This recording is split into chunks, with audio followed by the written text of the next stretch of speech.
The Mongolian steppe spans thousands of miles from Siberia to the Gobi Desert. Much of its 300 million acres remains a pristine example of what scientists call rangeland.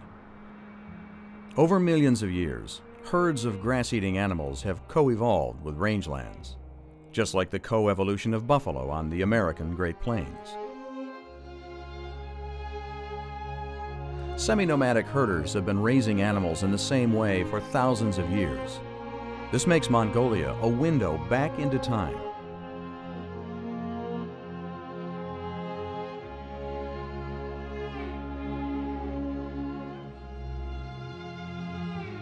Dr. Dennis Sheehy has been studying livestock and pasture interactions here for over 2 decades. Met this herder a long time ago, and there's some good fish in there. He's the guy that got hit by lightning on his horse, killed his horse. Where Joe had the yak good time? No, where Mark Porter. Oh, where he tried to ride the yak, and I had to wrestle him down and get him in a headlock. And all the Mongolians are standing around, and I got this cowboy in this headlock, and he's trying to kick my head off. Accidentally kicks him, and Robin, we're all about 3/4 drunk. Robin hauls off and kicks him right in the payback. It takes a while.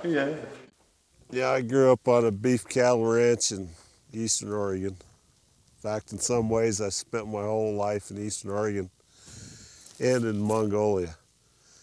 And it's funny, over the years, it's not the differences that have really,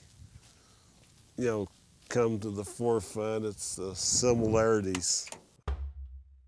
It turns out that these similarities are the result of domestic animals being embedded in cultures worldwide since the beginning of civilization.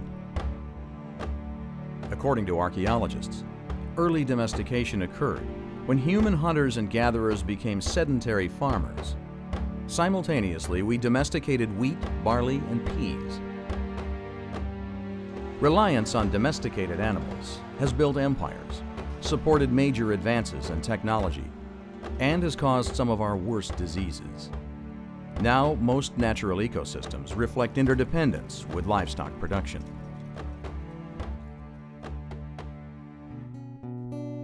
Unlike the pastoralists before them, landowners or ranchers raise livestock for profit. These ranches have replaced herders with fences and trail drives with cattle trucks. Privatization has also opened the door to large companies that move vast numbers of animals through integrated shipping, slaughter, and processing facilities. These examples show a progression from open rangelands and natural systems to a more confined factory model of agriculture. For now, pastoralists and ranchers still provide the majority of animals, and they do it on the open rangelands of the world.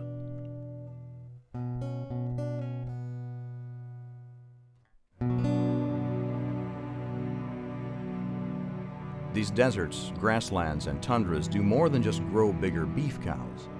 They're part of a very complex natural environment that humans rely on for clean water and clean air. If industrial food production is adopted worldwide, what happens to these ecosystems?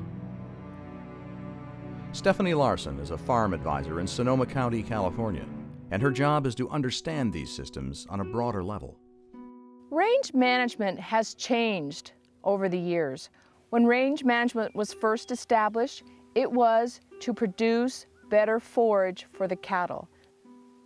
Over time, range management has evolved to include a bigger piece of ecology. So we're looking at all the different cycles and how they intertwine with the rangelands.